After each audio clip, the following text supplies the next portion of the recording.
Hello, this is Harry. In this video, let's watch an American crime film, Kids Cannabis, adapted from a true story.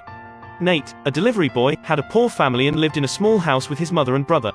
Although he had many part-time jobs, his mother was also working to make money. They just made enough to make ends meet while paying for his brother to go to school.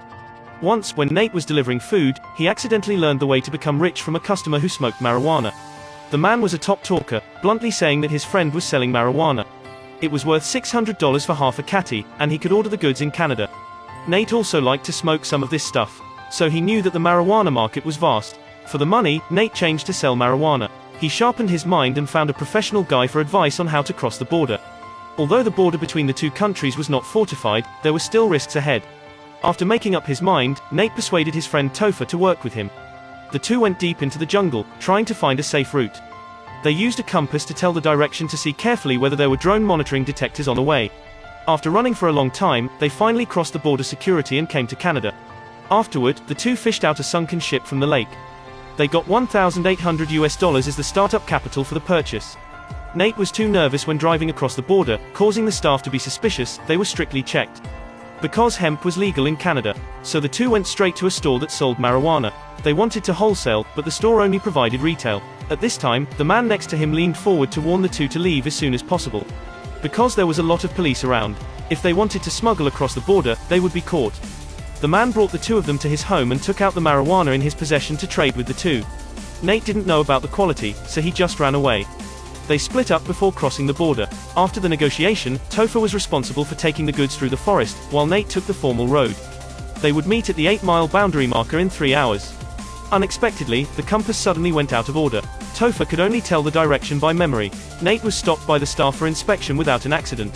He lied that the friend who came with him was temporarily ill, so he returned. The car was out of stock. Nate passed the inspection safely. Topher also found the way smoothly and successfully met Nate. This item would be sold out within a day.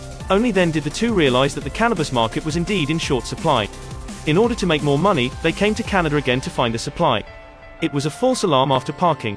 The police registered the license just because they didn't wear a seat belt. Listening to the ephemeral answers of two young guys, the police guessed they came for marijuana. He just said casually, the North was the best place to produce hemp. Nate was ecstatic when he heard the news. He couldn't believe the experience just now. The two drove to the north. When passing a gas station, a woman was smoking marijuana. Topher was curious why she dared to go against the rules in such a dangerous place.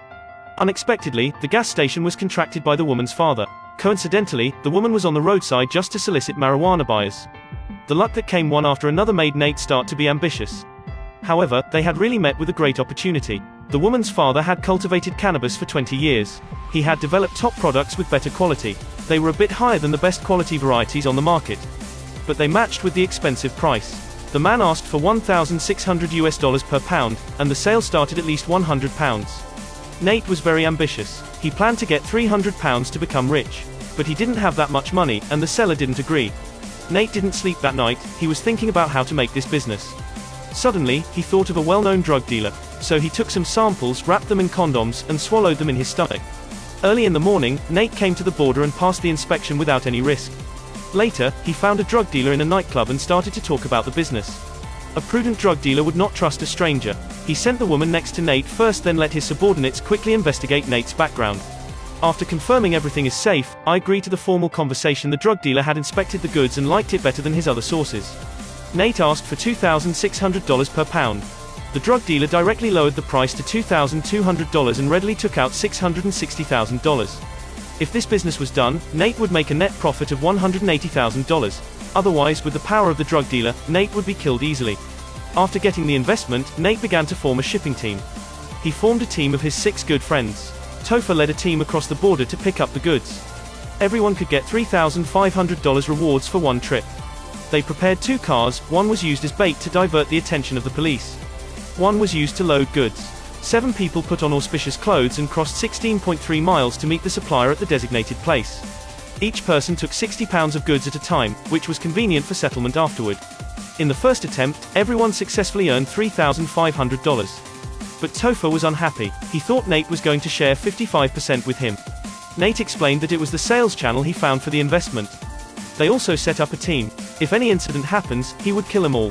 Topher thought that this was the real reason, so he no longer asked for a share, but for an increase in his remuneration to $10,000. This amount of money was a drop in the bucket for Nate, and he readily made more money. In the next 6 months, Nate started to earn money wildly. At first, he traded with the drug dealer once a week and made a net profit of $1 million. Then it slowly became 3 times a week, and finally once a day. He had bought a large mansion of nearly 1,000 square meters. He even bought the dock. He and his friends spent a lot of money playing. They partied almost every day. There were countless hot girls.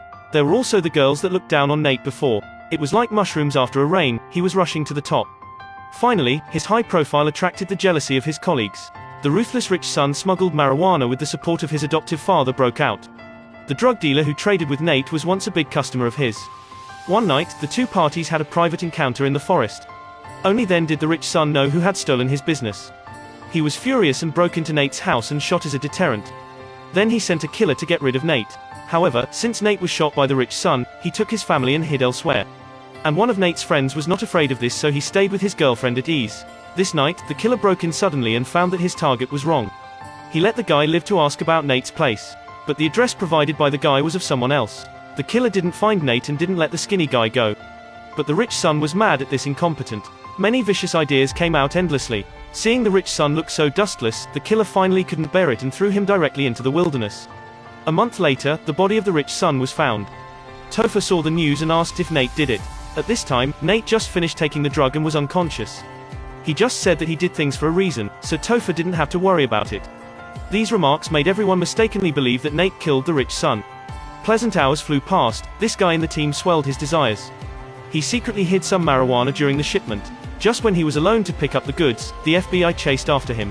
The FBI had long received the information and tracked his car.